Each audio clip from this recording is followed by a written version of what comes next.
On March 2, 1836, Texas declared itself independent of Mexico. Most of the signers of that bold declaration were natives of the United States.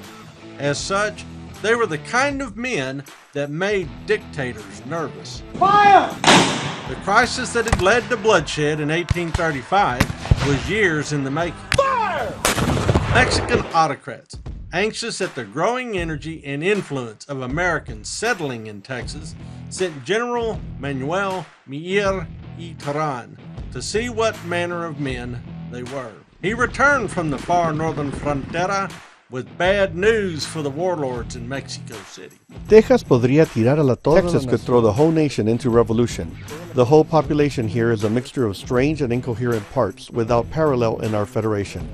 Colonists of another people, more progressive and better informed than the Mexican inhabitants, but also more shrewd and unruly. Among these foreigners are fugitives from justice, honest laborers, vagabonds, and criminals.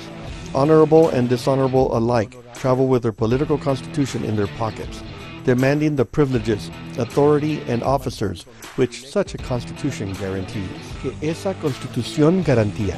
These American settlers might have been Mexicans by law, but intellectually they remained attached to the ideals of the American Revolution.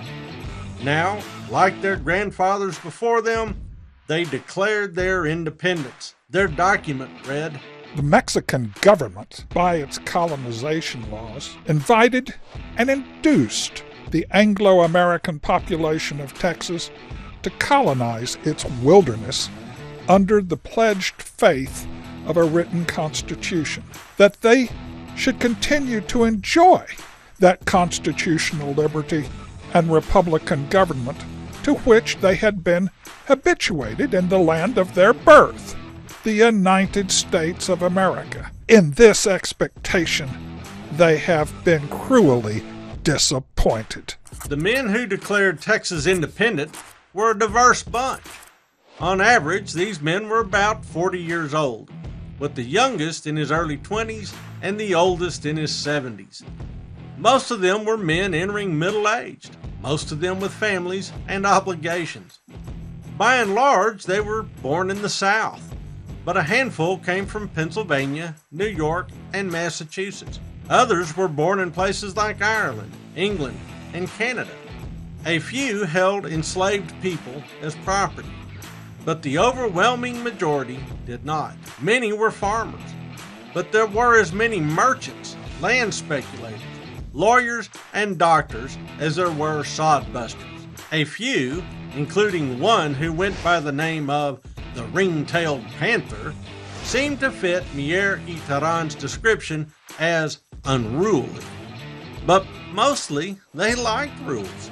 They just didn't like it when people changed them without their consent. 3 of these signers were natives of Mexico, and like their compatriots born elsewhere, were fellow opponents of tyranny. Francisco Ruiz and Jose Antonio Navarro were from San Antonio de Bexar, which had become a battlefield in this struggle for independence. These men understood that the promise of liberty and God-given rights transcended national borders and nativity.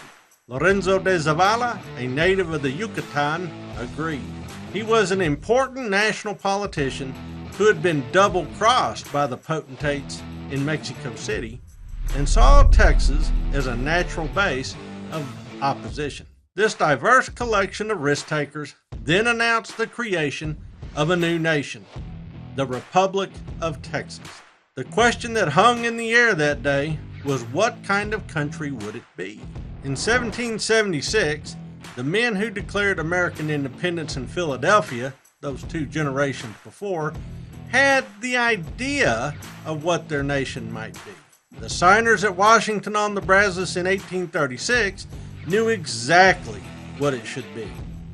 Here, in the land stretching from the Red River to the Rio Grande, and from the Sabine to the great unknown to the west, American ideals would be tested in the field.